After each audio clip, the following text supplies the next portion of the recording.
Baik, bismillahirrahmanirrahim. Assalamualaikum warahmatullahi wabarakatuh. Berjumpa kembali di acara Bincang Biologi, teman-teman belajar bersama guru kreatif. Masih di acara Kupas Tuntas Materi Biologi kelas 10. Baik, nah pada pertemuan kali ini teman-teman kami akan mencoba melanjutkan video yang kedua mengenai pokok bahasan tentang Kingdom Protista. Sempat di pertemuan pertama kita sudah membuat anggota pertama yang termasuk ke dalam Kingdom Protista, yaitu Protista mirip jamur. Nah, kali ini teman-teman ini adalah video yang kedua yang akan kita bahas anggota yang keduanya ya. Nah, yang kemarin di video pertama kita telah membahas mengenai peta konsep. Yang kedua kita juga membahas mengenai protista ciri umum gitu ya yang dimiliki anggotanya. Terus yang ketiga pokok bahasanya adalah anggota pertama telah kita bahas, yaitu protista yang mirip jamur. Jangan lupa like, comment, and subscribe. Nah, di video kedua kali ini, teman-teman, saya akan membahas mengenai anggota protista yang selanjutnya, yaitu dalam hal ini protista yang mirip alga, protista yang mirip tumbuhan, gitu ya. Nah, yang sering dinamakan dengan alga. Nah, seperti itu, teman-teman. Mari kita akan membahasnya. Baik, teman-teman. Nah, ketika kita mau membicarakan protista yang mirip tumbuhan, teman-teman, atau dikenal dengan nama alga, maka alga dia memiliki ciri utama yang membedakan dari anggota protista yang lainnya. Yang pertama apa? Yang pertama bahwa alga itu dia bersifat talophyta. Apa itu talophyta? Jadi talophyta itu adalah di mana si alga ini teman-teman strukturnya itu memang belum atau tidak dapat dibedakan gitu ya, antara akar, antara organ batang, dan antara organ daun. Jadi belum dapat dibedakan. Nah, namun demikian alga ini dikarenakan dia mirip tumbuhan, maka dia sudah memiliki sifat yang disebut sebagai autotrof. Artinya dia sudah bisa membuat makanan sendiri dengan jalan fotosintesis. Ini kan mirip tumbuhan banget ya. Oke, itu yang pertama. Yang kedua, teman-teman, alga ini dia nanti tubuhnya itu bermacam-macam. Ada yang tubuhnya uniseluler, nah, jadi bersel tunggal. Namun bersel tunggalnya itu dia dalam keadaan soliter. Seperti itu ya, atau menyendiri bebas. Contohnya siapa? Contoh misalkan organismenya adalah chlorella. Yang kedua, tubuh alga itu ada juga yang uniseluler, teman-teman, bersel tunggal, namun dia hidupnya berkoloni. Ya, jadi bergabung gitu ya. Misalkan pada gonium gitu ya yang membentuk sebuah cakram, atau pada polpox yang membentuk sebuah bulatan seperti bola. Dan ada juga pada hydrodictyon gitu ya yang membentuk seperti jala. Itu yang kedua. Yang ketiga, teman-teman, tubuhnya khusus untuk alga yang multiseluler. Misal multiseluler itu berarti dia tersusun atas banyak sel gitu ya. Misalkan pada oedogonium. Terus ada juga pada spirogyra. Nah, mereka multiseluler. Nah, bentuknya seperti apa? Jadi seperti filamen atau seperti benang. Gitu ya. Terus ada juga laminaria, ulva, makrosistik yang bentuknya dia lembaran gitu ya. Jadi multiseluler berupa lembaran-lembaran. Itu dia dari tubuhnya. Selanjutnya, teman-teman, ketika kita lihat dari struktur dan fungsi dari tubuhnya sendiri, maka alga ini dia memiliki inti sel. Artinya, dia sama dengan organisme atau anggota pada protista yang lainnya, bahwa dia eukariot selnya, memiliki membran inti, gitu ya. Nah, yang membedakan dari organisme lainnya apa? Bahwa alga ini dia memiliki kloroplas, teman-teman. Adanya kloroplas ini yang mengakibatkan alga punya sifat autotrof gitu ya. Nah, contoh ada alga yang memiliki kloroplas di mana kloroplasnya itu berbentuk bulat gitu ya. Itu dia Chlorococcum. Terus ada juga kloroplasnya itu berbentuk mangkuk. Contoh pada chlorella, juga pada Clabidomonas. Terus ada yang kloroplasnya itu seperti sabuk, misalkan pada Ulotrix. Terus ada juga kloroplasnya berbentuk cakram, teman-teman, atau diskoid gitu ya. Itu contohnya pada Poucheria. Dan juga ada pada Cara. Ada juga yang kloroplasnya itu seperti jala. Nah, untuk yang jala contohnya adalah Oedogonium. Ada juga yang berbentuk spiral, maka contohnya adalah Spirogyra. Nah, mereka mampu melakukan autotrop gitu ya, dengan jalan fotosintesis sebab mereka memiliki kloroplas. Terus ciri tubuh yang lainnya dalam struktur dan fungsi tubuhnya itu, teman-teman, pada alga itu dia kebanyakan memiliki firenoid. Nah, apa itu? Nah, firenoid ini tersimpan di dalam kloroplas, teman-teman, yang memiliki peran sebagai tempat cadangan makanan, gitu ya. Nah, cadangan makanannya berupa apa? Bisa berupa amilum, bisa berupa minyak, teman-teman, contohnya yang tersimpan pada alga hijau. Atau juga ada yang menyimpan leukosin, juga minyak, misalkan pada alga keemasan. Terus ada juga firenoid itu isinya laminarin, gitu ya, contohnya pada alga coklat. Dan ada juga firenoid itu isinya klorid, gitu ya, contohnya pada alga merah. Nah, itu dia ya. Nah, sebagai tempat cadangan makanan, di mana cadangan makanannya itu berupa bermacam-macam, tergantung pada alganya sendiri. Begitu ya. Nah, adapun habitat tempat untuk alga hidup itu dia kebanyakan dia hidupnya di tempat yang berair, gitu ya. Nah, bisa tidak berair, boleh tidak berair, namun dia tetap kata kuncinya mengandung air meskipun dia sedikit. Jadi atau di tempat yang lembab, gitu ya. Dan biasanya untuk alga yang di tempat yang lembab ini, teman-teman, biasanya dia mampu melakukan simbiosis hidupnya. Seperti itu ya. Itu dia berkenaan dengan ciri. Lalu bagaimana reproduksi dari seluruh anggota dari alga ini? Maka reproduksinya itu, teman-teman, bisa dilakukan secara aseksual, bisa juga dilakukan secara seksual. Nah, kalau dia misalkan secara aseksual, kebanyakan alga dia melakukan pembelahan biner. Jadi melakukan pembelahan biner. Apa itu pembelahan biner ini, teman-teman? Dia pembelahan anggota tubuhnya menjadi dua bagian, di mana dua bagiannya itu dua bagian yang sama. Yang nantinya masing-masing bagian itu dia akan membentuk individu yang hidup, gitu ya. Nah, biasanya pembelahan biner ini pada seluruh alga yang sifatnya uniseluler, teman-teman, atau yang bersel tunggal. Contoh pada Chlorella misalkan, dan juga pada Euglena. Begitu ya. Ingat-ingat, yang bersel tunggal biasanya dia pembelahan biner. Nah, selain itu, teman-teman, ada juga aseksual itu berupa dia reproduksinya yang disebut sebagai fragmentasi. Nah, kalau fragmentasi itu, teman-teman, pemutusan, pemotongan gitu ya, bagian dari tubuhnya menjadi beberapa bagian. Nah, setiap bagian yang telah membelah nantinya dia akan membentuk individu baru. Begitu ya, itu dia fragmentasi. Nah, biasanya fragmentasi ini, teman-teman, terjadi pada alga yang biasa berkoloni, atau dia berbentuk lembaran alganya, gitu ya, atau berbentuk benang bisa juga. Contoh misalkan pada Spirogyra, Laminaria, dan juga pada Sargassum, gitu ya, yang bentuknya itu dia bisa lembaran, bisa benang, gitu ya. Dia mampu melakukan fragmentasi. Yang ketiga, teman-teman, secara aseksual itu ada juga alga yang membentuk zoospora atau spora kembar istilahnya. Nah, spora kembar ini, teman-teman, dia merupakan bentuk dari reproduksi dengan cara apa? Dengan cara pembelahan protoplasmanya, gitu ya. Jadi cairan tubuhnya dibelah menjadi berapa bagian? Biasanya kelipatan 2. Nah, kelipatan 2-nya dia akan menghasilkan, setiap pembelahannya menghasilkan zoospora atau spora kembar. Misalkan pada organisme Chlamydomonas atau juga pada Ulotrix, gitu ya. Nah, ini adalah secara aseksualnya. Ada juga alga, alga juga dia bisa melangsungkan reproduksi secara generatif atau seksual. Nah, kalau alga saat itu dia melangsungkan generatif atau seksual, maka biasanya prosesnya itu yang pertama bisa dalam bentuk konjugasi, teman-teman. Konjugasi itu dia reproduksi seksual, di mana bagian tubuh alga itu dia akan membentuk sebuah penonjolan, gitu ya. Penonjolan dua sitoplasma nanti pada dua benang alga yang memang berdekatan.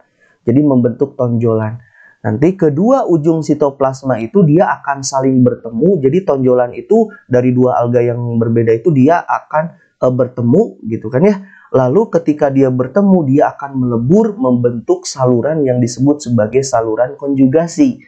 Nah, kalau sudah terbentuk saluran konjugasi, maka disitulah terjadi penyatuan antara gamet positif dan gamet negatif, atau bahasa kitanya sperma dan ovum gitu ya.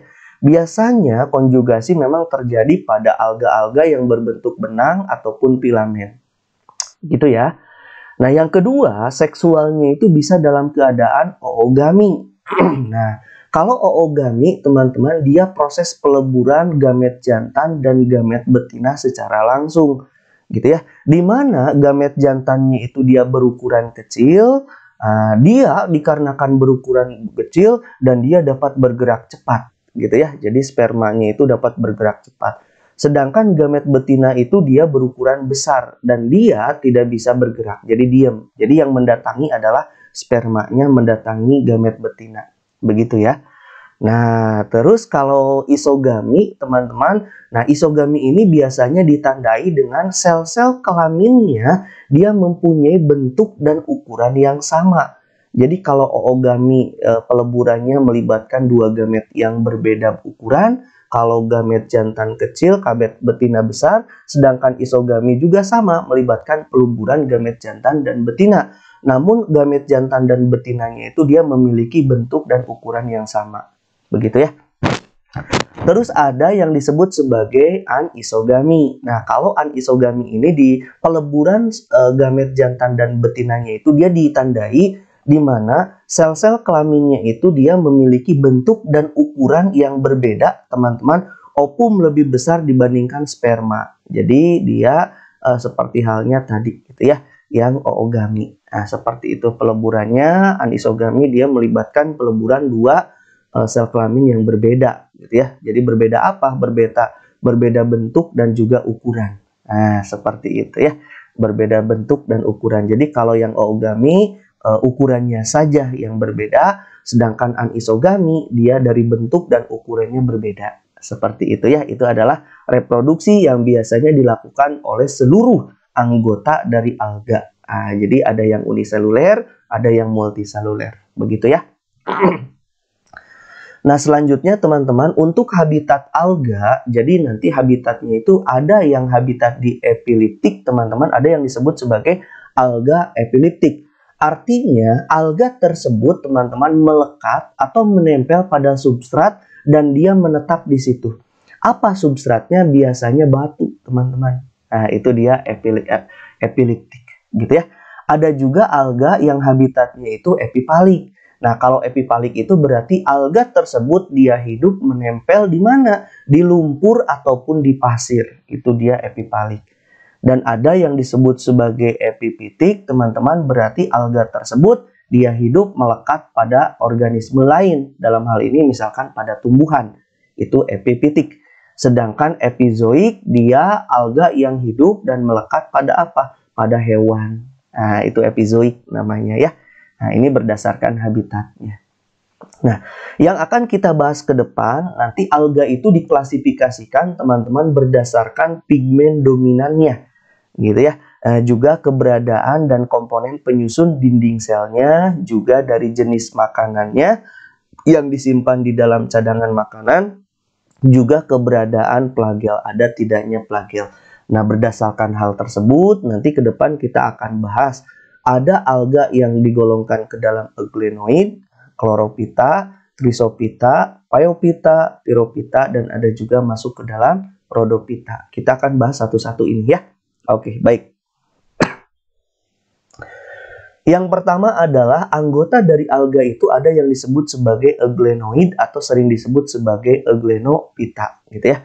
Nah, cirinya apa? Cirinya organisme euglenoid ini, teman-teman, memang dia uniseluler. Jadi umumnya itu hidupnya uniseluler. Jadi organismenya itu dia bersel tunggal, gitu ya.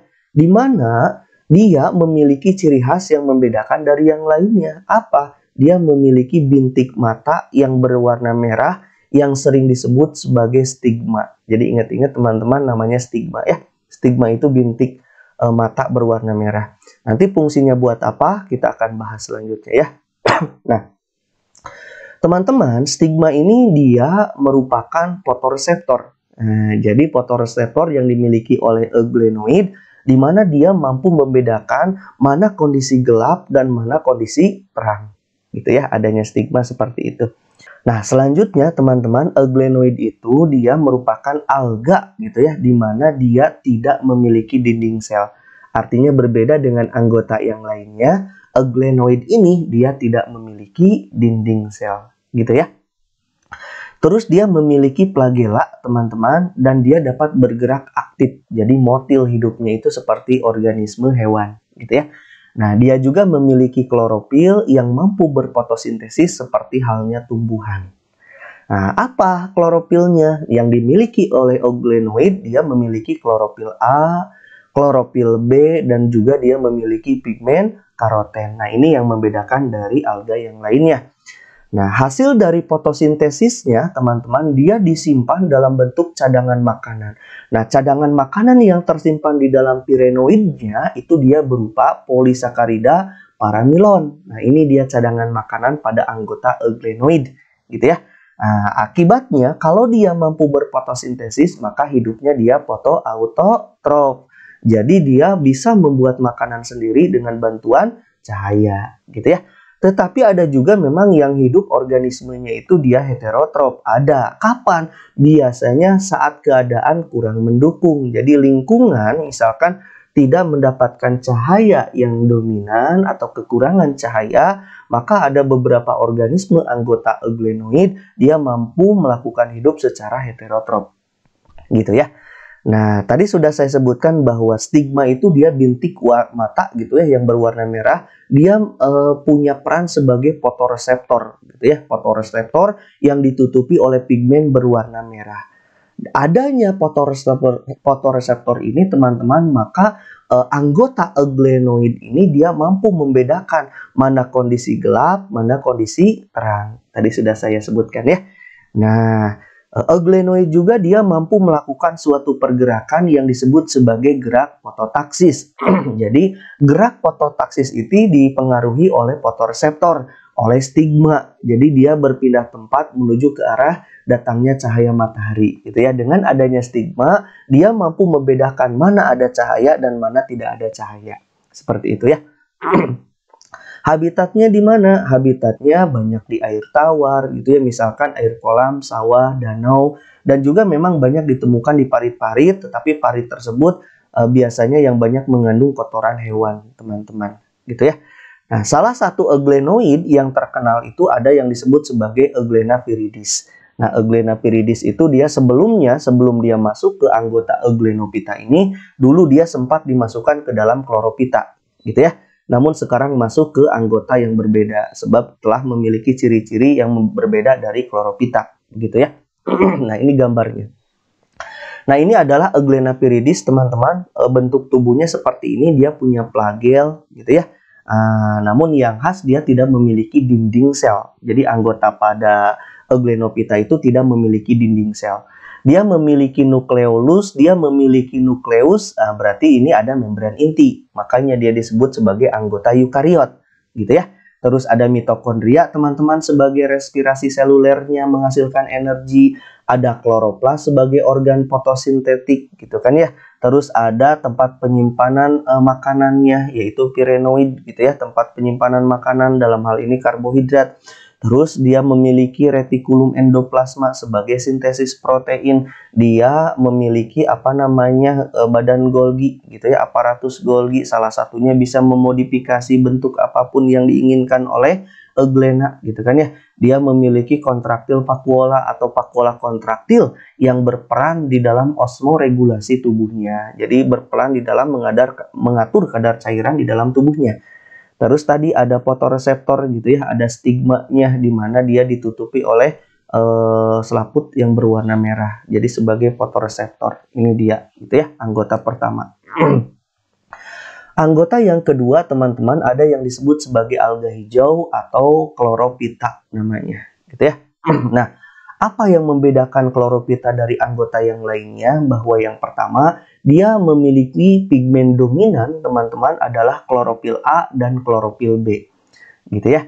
Nah, sama di dalam kloroplasnya juga, seluruh anggota pada alga memang dia kebanyakan memiliki pirenoid, di mana pirenoid itu dia tempat penyimpanan cadangan makanan.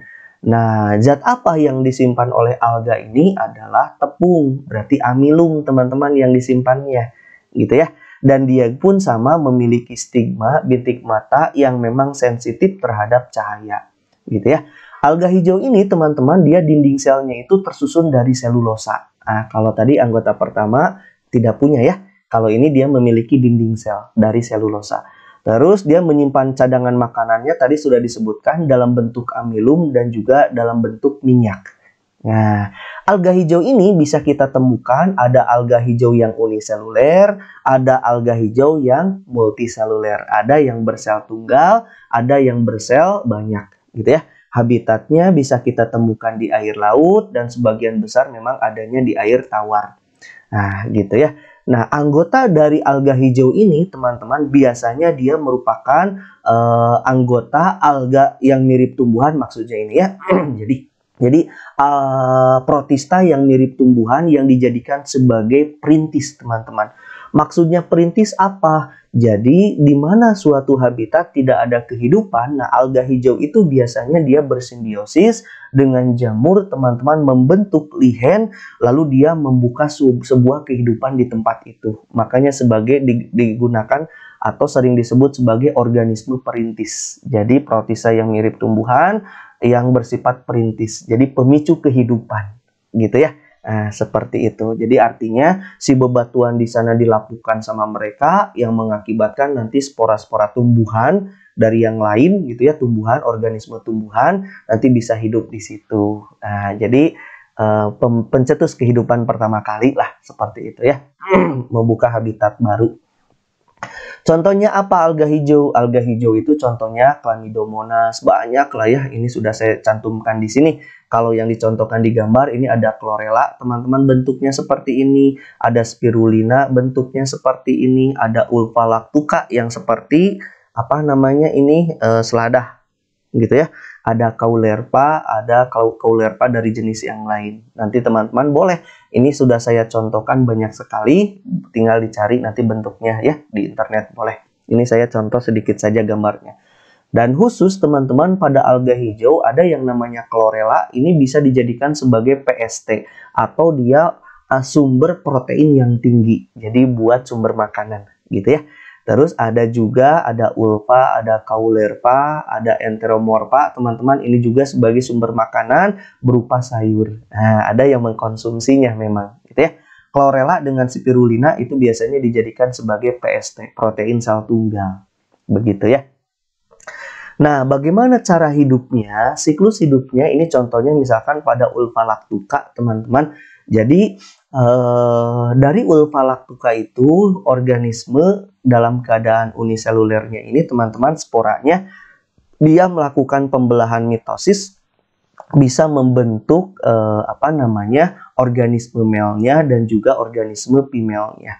Yang nantinya kedua organisme ini dia akan menghasilkan gamet masing-masingnya. Lalu gamet ini dia akan melakukan fusi atau fertilisasi membentuk sebuah zigot. Yang nantinya zigot dia akan membentuk bentuk dari yang kita lihat, yaitu fase sporopit atau fase Ulva lactuca, seperti itu ya. Nah, jadi organisme gambarnya seperti ini. Dengan reproduksi begini, teman-teman, nanti sporopitnya juga dia mampu menghasilkan spora kembali, dan seperti itu siklus hidupnya, begitu ya. Oke. Nah, selanjutnya anggota yang ketiga ada yang disebut sebagai alga coklat atau Phaeophyta. Nah, Phaeophyta juga, teman-teman, anggotanya itu ada yang uniseluler, ada yang multiseluler, gitu ya. Di mana setiap anggota yang uniseluler dan multiselulernya ini, alga coklat itu dia dinding selnya itu tersusun dari pektin dan algin. Nah, jadi baik yang uni maupun yang multi, dinding selnya itu dia dibentuk dari pektin dan algin, gitu ya. Dan dia punya pigmen dominan. Pigmen dominannya itu apa? Nah, satu, karoten. Dan karotennya itu dalam bentuk pukosantin, teman-teman. jadi coklat, makanya disebut sebagai alga coklat. Jadi dikarenakan pigmen dominannya adalah pukosantin. Begitu ya. Nah, dia juga sama memiliki pirenoid. Pirenoidnya itu diisi oleh cadangan makanan dalam bentuk laminarin atau sejenis glukosa, teman-teman, dan juga lemak. Seperti itu ya. Habitatnya ada di air laut. Nah, ada yang memang strukturnya itu mirip memiliki akar seperti akar gitu ya, seperti batang dan seperti daun. Jadi seperti tumbuhan tingkat tinggi, tapi bukan tumbuhan, itu alga gitu ya.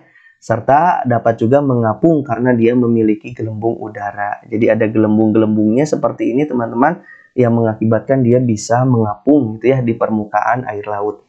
Nah, contohnya ini banyak, ada Tubinaria. Kalau dengan gambar saya perlihatkan, misalkan ada pukus, ini dia alga coklat bentuknya begini. Ada Laminaria, dia bentuknya seperti ini. Ada Sargassum, teman-teman, bentuknya seperti ini. Mungkin teman-teman ketika main ke pantai bisa melihat gitu ya. Terus ada Macrocystis, bentuknya seperti ini. Ini yang mirip memiliki akar, batang, dan daun gitu ya. Dan ada seperti jamur kuping gitu ya. Ini Padina, ini bukan, tapi ya ini adalah alga coklat gitu ya. Nah, berkenaan dengan alga coklat ini teman-teman, ada yang disebut anggotanya itu Laminaria lapaniae, teman-teman. Dia bisa dijadikan untuk pupuk pertanian, teman-teman. Kenapa? Sebab Laminaria ini banyak mengandung kalium, nitrogen, dan juga fosfor. Nah, makanya sama para petani bisa dijadikan sebagai pupuk gitu ya. Laminaria juga bisa dijadikan makanan ternak. Nah, di daerah pesisir, teman-teman, ternaknya itu memang diberi makan laminaria. Ada selanjutnya Laminaria digitalis, teman-teman. Ini dia mampu menghasilkan yodium yang banyak. Akibatnya memang sering digunakan untuk obat penyembuh penyakit gondok. Seperti itu.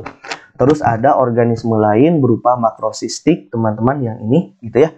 Dan juga Laminaria dalam yang lain dia menghasilkan alginat. Nah, asam alginat yang dihasilkan oleh makrosistik dan Laminaria ini, teman-teman, dia bermanfaat sekali di dalam pembuatan bahan pengental, misalkan dalam industri makanan berupa es krim. Nah, jadi es krim itu teman-teman seperti yang kalian ketahui kan mengental gitu ya. Kenapa? Dengan adanya bantuan asam alginat. Nah, asam alginat itu salah satunya dihasilkan oleh makrosistik dan Laminaria. Akibatnya keduanya bisa kita manfaatkan di dalam industri makanan pembuatan es krim. Gitu ya. Atau bisa juga dia juga sebagai bahan pelekat di industri plastik misalkan, atau di industri kosmetik, tekstil, atau obat-obatan, dan juga misalkan cat. Seperti itu ya, itu anggota dari alga coklat. Nah, siklus hidupnya teman-teman seperti yang kalian lihat bahwa di dalam siklus hidupnya saat alga coklat ini dia dalam fase sporopit atau fase di mana dia siap menghasilkan spora dalam bentuk zoospora, teman-teman, pada alga coklat ini. Nah, di setiap bagian helaian-helaian tubuhnya itu ada bagian yang disebut sebagai sporangia. Nah, sporangia ini dia mampu menghasilkan zoospora gitu ya. Kalau dia sudah matang, lalu sporangianya itu melepaskan banyak zoospora. Nah, setiap zoospora yang dilepaskan itu dia akan membentuk tubuh female dan tubuh male gitu ya. Jadi jantan dan betinanya itu dari zoospora. Nanti masing-masing dia akan membentuk gamet, jadi ada gamet jantan, gitu ya, ada gamet betina, yang nantinya akan melakukan fertilisasi sehingga dia membentuk zigot. Zigot ini dia akan berkembang kembali menjadi fase sporopit kembali, jadi pada membentuk alga coklat kembali. Nah, ini siklus hidupnya seperti itu ya, untuk pada alga coklat.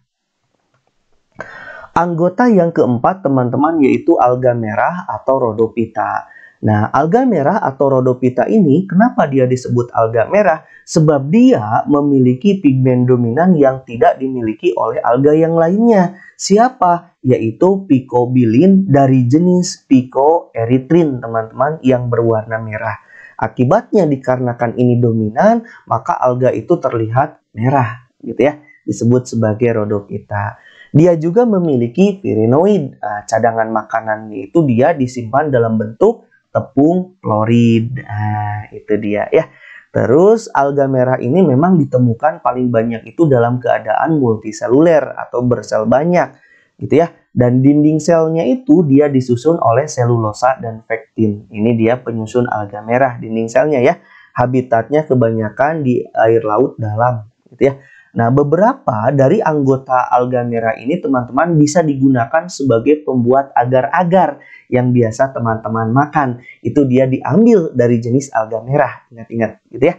Nah, contohnya banyak sekali yang saya perlihatkan dalam bentuk gambar. Misalkan ada gelidium bentuknya seperti ini, ada chondrus teman-teman bentuknya seperti ini, terus ada esema bentuknya seperti ini, ada pori porpira teman-teman seperti ini, seperti ulva ya.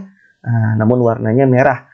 Terus ada hypnea, bentuknya seperti ini. Atau teman-teman mungkin sering disebut sebagai ganggang gitu ya. Kalau di di pesisir disebutnya ganggang ini ya, atau alga. Nah, khusus nanti teman-teman pada Esema spinosum dan pada Gelidium robustum teman-teman, dia banyak sekali mengandungkan senyawa, mengandung atau zat yang disebut sebagai gelatin. Nah, gelatin inilah yang digunakan di dalam industri makanan, dibuat untuk pembuatan agar-agar teman-teman, gitu ya. Sebagai juga ada yang memang digunakan sebagai campuran pembuatan kue kering. Jadi yang ini ya, bisa Gelidium, bisa Esema gitu ya. Dia banyak mengandung gelatin yang digunakan dalam pembuatan agar-agar. Nah, siklus hidupnya teman-teman, jadi di alga merah itu ada contohnya misalkan Polisiponia teman-teman. Jadi Polisiponia ini dia bisa melakukan siklus hidupnya itu dengan 3 fase. Nanti satu fase dia membentuk fase haploid yang bernama gametofit. Yang ini haploid teman-teman, gametofit. 2 fase yang lainnya itu dia membentuk karposporopit gitu ya, yang diploid. Satu lagi adalah tetrasporopit yang juga diploid. Jadi siklus hidupnya itu bermulai dari gametofit, di dalam tubuhnya itu dia menghasilkan gamet jantan dan gamet betina. Nanti gamet jantan dan gamet betinanya itu di sini teman-teman ada fertilisasi gitu ya. Jadi sperma dia akan hijrah, akan mencari ovum, jadi melakukan fertilisasi. Hasil dari fertilisasinya itu dia akan membentuk karposporopit, membentuk fase yang kedua gitu ya. Di mana karposporopit ini dia memiliki karpospor, dia menghasilkan karpospor yang sifatnya diploid. Nah, karpospor ini dia akan menempel pada kerang teman-teman, sel gitu ya, menempel pada kerang-kerangan, lalu dia bergerminasi, lalu dia berkecambah seperti jadi akar nanti di tubuh kerang ini yang nantinya akan membentuk konkoselis gitu ya. Konkoselis ini nanti dia akan menghasilkan tetraspor gitu ya. Ini tahapan dalam bentuk tetrasporopit menghasilkan tetraspor. Lalu tetraspornya itu dia akan berkembang menjadi gametofit lagi. Begitu ya, itu fasenya. Anggota yang kelima, teman-teman, ada yang disebut sebagai alga keemasan atau chrysophyta. Nah, alga keemasan ini, kenapa dia disebut alga keemasan? Sebab pigmen dominannya itu, teman-teman, dia karoten. Karotennya dalam bentuk apa? Berupa xanthophyll yang memang berwarna keemasan yang mengakibatkan disebut sebagai chrysophyta. Jadi alga keemasan. Begitu ya. Nah, dinding sel pada alga keemasan ini teman-teman disusun atas hemiselulosa, silika, dan juga pektin. Jadi berbeda dengan alga yang lainnya ya. Dia juga sama memiliki firenoid yang digunakan untuk menyimpan cadangan makanan dalam bentuk apa kalau alga keemasan? Nah, kalau alga keemasan dia dalam bentuk leukosin dan juga minyak. Seperti itu ya. Jadi alga keemasan ini memang bisa kita temukan ada yang uniseluler, ada yang multiseluler. Begitu. Di mana di habitatnya? Bisa di air laut, teman-teman. Memang sebagian ada di air tawar, gitu ya. Nah, contoh yang bisa teman-teman lihat, contohnya ada Navicula, ini bentuknya seperti ini. Ada Pinularia, bentuknya seperti ini. Terus ada Sinura, terus ada Ochromonas, terus ada Fauceria gitu ya. Dan ada Miscococcus, bentuknya seperti ini. Ini adalah contoh-contoh pada alga keemasan. Nah, seperti itu ya. Bagaimana reproduksinya? Khusus pada alga keemasan, teman-teman. Jadi ketika dia bereproduksi secara aseksual, jadi di dalam tubuh organisme dewasanya itu dia akan menghasilkan zoospora. Jadi zoospora itu kan spora kembar gitu ya, yang memiliki flagel yang nantinya dia akan berkembang menjadi organisme dewasa. Dia juga bisa membentuk lagi zoospora lagi, gitu ya kalau aseksualnya. Sedangkan reproduksi seksual, jadi zoospora yang dihasilkan itu dia akan menghasilkan gamet betina dan gamet jantan yang akan melakukan singami, gitu ya, penyatuan. Yang nantinya dia akan membelah secara meiosis yang menghasilkan sel-sel dewasa, gitu ya. Ini contohnya pada yang uniseluler, bentuknya seperti ini ya, seksual aseksualnya. Jadi kalau aseksual membentuk zoospora, kalau pada seksual dia menghasilkan gamet jantan dan betina, begitu ya. Nah, selanjutnya teman-teman, alga yang keenam ada alga api atau disebut sebagai Pyrophyta. Alga api itu memang kebanyakan ditemukan dalam bentuk uniseluler atau bersel tunggal, teman-teman. Dan alga api ini memang ketika kita lihat misalkan di air laut, dialah yang menyebabkan saat air laut itu dia misalkan bercahaya, ini tampak kalau di malam hari itu dia berwarna, begitu ya. Kenapa? Sebab sel-selnya memang banyak mengandung fosfor. Nah, seperti ini ya. Jadi kalau di malam hari kelihatan berwarna, mewarnai air laut. Nah, pada ganggang api ini memang ganggang api sering disebut juga sebagai dinoflagellata. Kenapa? Sebab anggotanya memiliki flagel, gitu ya. Nah, tubuhnya dia bersel tunggal atau satu sel, dia memiliki dinding selnya itu berupa lempengan selulosa. Jadi dinding sel ganggang api itu dari selulosa, gitu ya. Nah, dia bisa berfotosintesis, bisa sebab dia memiliki pigmen dominannya itu berupa klorofil A, klorofil C, picobilin, dinosaktin, gitu ya.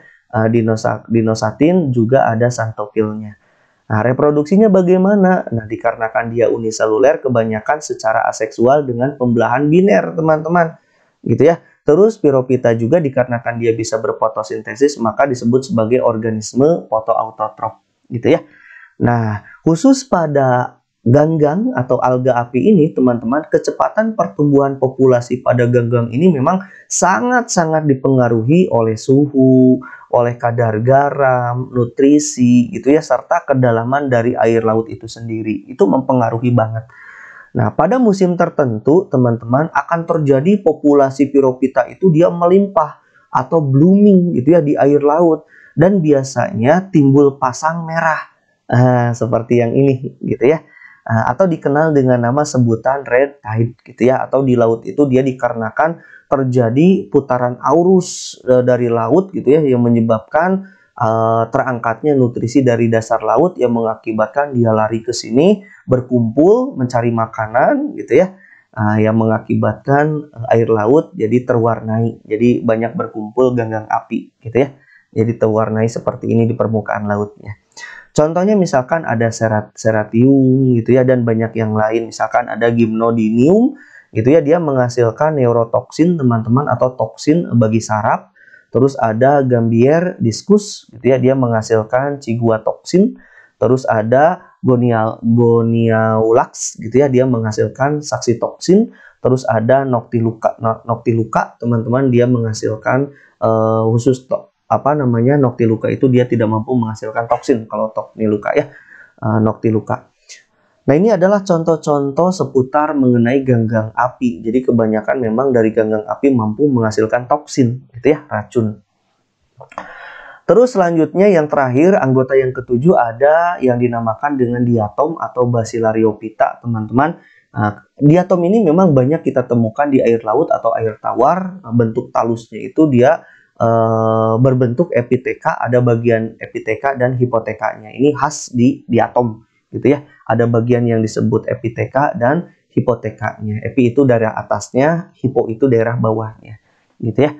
Terus reproduksi aseksualnya dengan pembelahan epiteka dan hipoteka, secara seksualnya itu dengan persatuan sperma dan ovum peleburan, gitu ya. Nah, dinding selnya dari apa? Dinding selnya dari silika atau dari zat kersik. Gitu ya. Nah, teman-teman, anggota diatom ini biasanya sisa dari cangkangnya itu dia akan membentuk tanah diatom. Tanah diatom ini teman-teman bisa digunakan sebagai bahan peledak atau campuran semen, atau bisa juga digunakan sebagai bahan penggosok gitu ya. Ada juga bahan isolasi dan juga bisa digunakan untuk pembuatan saringan. Jadi sisa cangkangnya itu bisa dijadikan seperti ini. Luar biasa sekali ya di atom ini. Begitu teman-teman. Ini adalah anggota terakhir dari alga atau dari protista yang mirip tumbuhan. Jadi 7 anggotanya sudah saya bahas. Tinggal nanti di video yang ketiga nanti saya buat mengenai anggota yang ketiga, yaitu protozoa, gitu ya. Itu saja teman-teman yang bisa disampaikan. Mudah-mudahan bermanfaat. Terima kasih. Assalamualaikum warahmatullahi wabarakatuh.